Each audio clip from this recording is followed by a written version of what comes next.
Welcome. So now we're going to look at astromapping. It's a very interesting topic, something that I've kind of specialized in for a few decades now.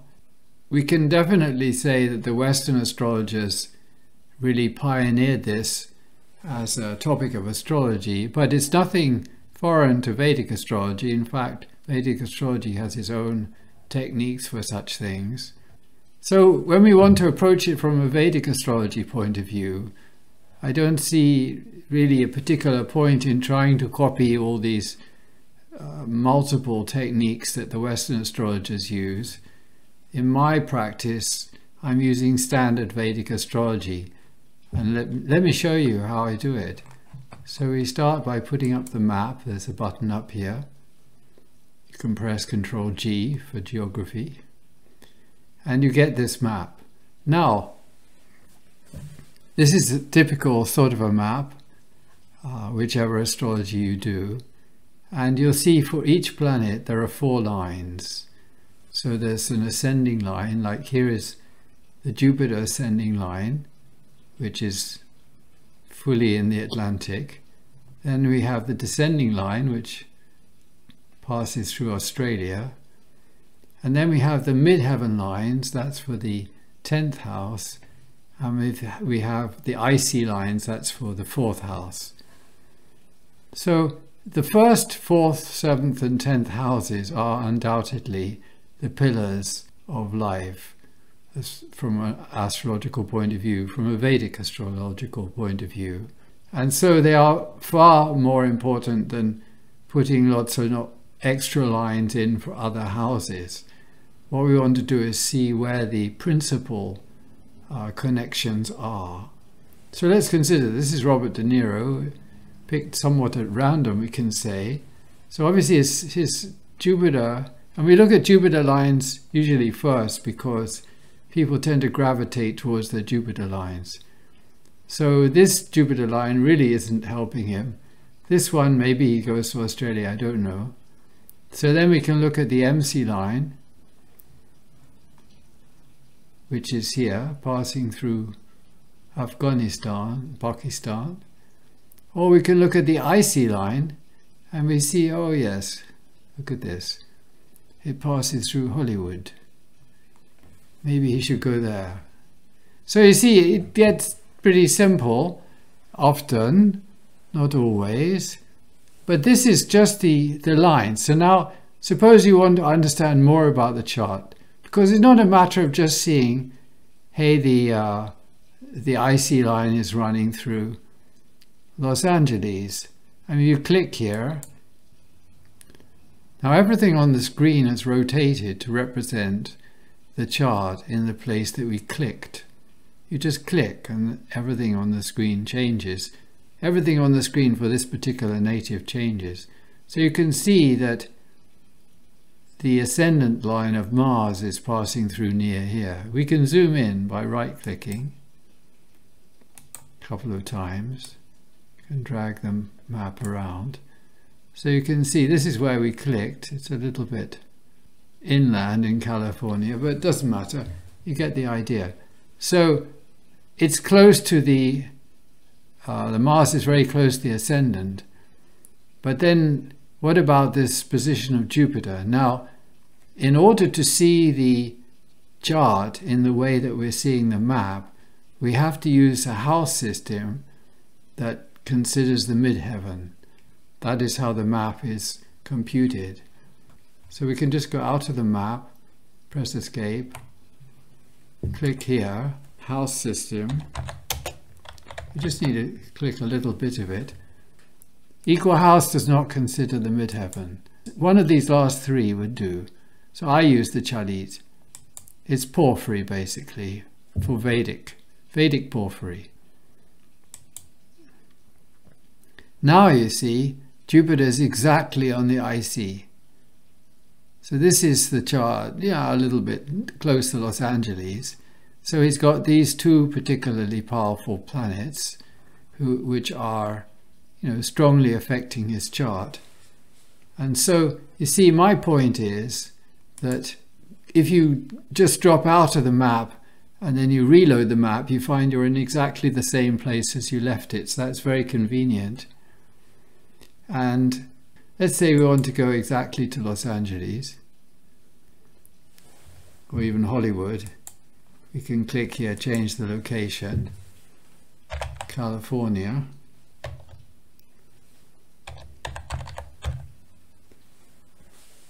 So we have Hollywood, Los Angeles County. There's the cross, and you can see the situation. All around that area you've got this Mars, Jupiter, and even Rahu is contributing in its own way. It has certain importance in this chart. It's after all co-lord of Aquarius, where the moon is, the 11th lord. So it's definitely adding to the yogas that are involved. And of course, you know, having these planets here in the 5th house is also a powerful factor. So what I'm saying is that the key thing is to look at the chart and the map, not just the map. It's no good loading more information on the map because the map is already complicated. You have the key information you need on the map, and then you look at the chart. And the wonderful thing is that you can do this at the same time. And you can do it even for two people at the same time, because the map allows you to put lines for both the person and, say, their spouse. If you click both, you see red lines and blue lines.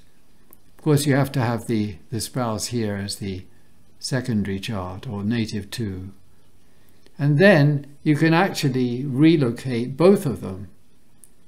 You see, if both lines are switched on here and we click somewhere else, say in New York or something, everything's rotating. And if we had the chart of the spouse on the page, it would also be rotating.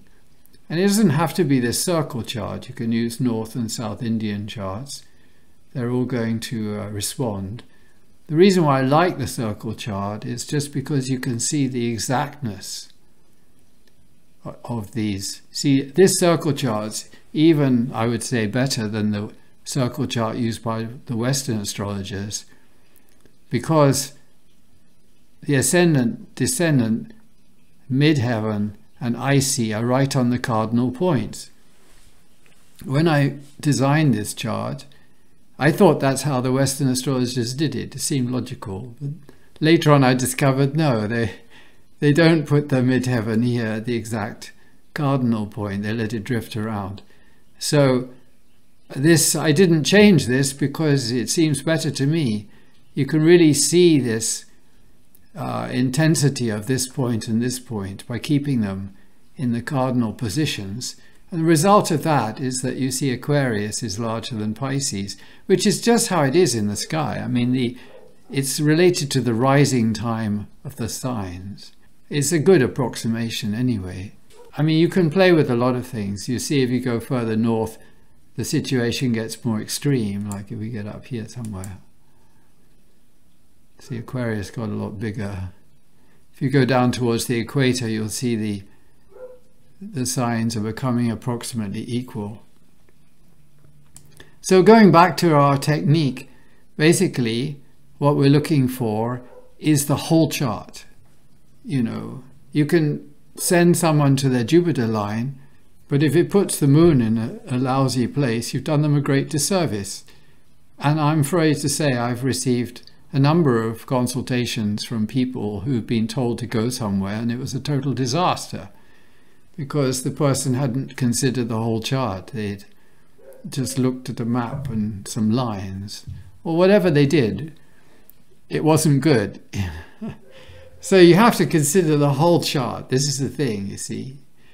You know, people tend to move towards the lines which kind of give them what they want, which is usually Jupiter, but sometimes Venus, sometimes the Sun. It depends. It could be other planets. It could be the Dasha planet, you know, because the thing is, when a Dasha starts, you're kind of dragged. There's some energy that's pulling you towards the lines of that planet. But how you get on in that place depends on where in the chart, you know, certain key planets fall. You know, what sign is rising? Where's the moon? Where's the sun? where's the native Lagna Lord? These things matter a lot.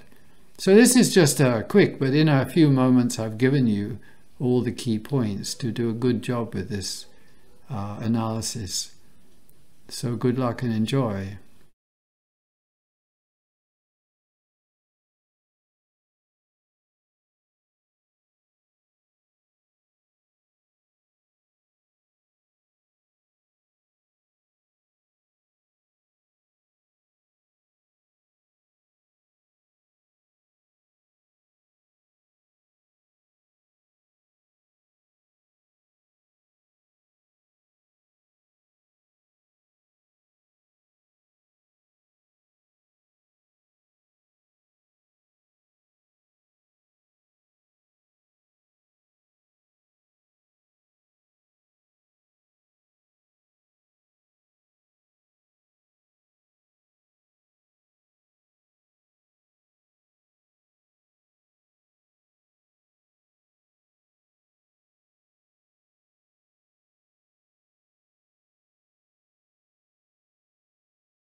Now everything on the screen has rotated to represent the chart in that particular location.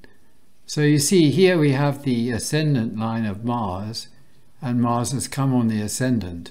So that is something to consider. But now you might ask, why is it that Jupiter is here? Well, that's because of the house system we're using. The house system that's used for the astromapping is a system that has to take into account the midheaven, and that means regular whole sign is not going to work.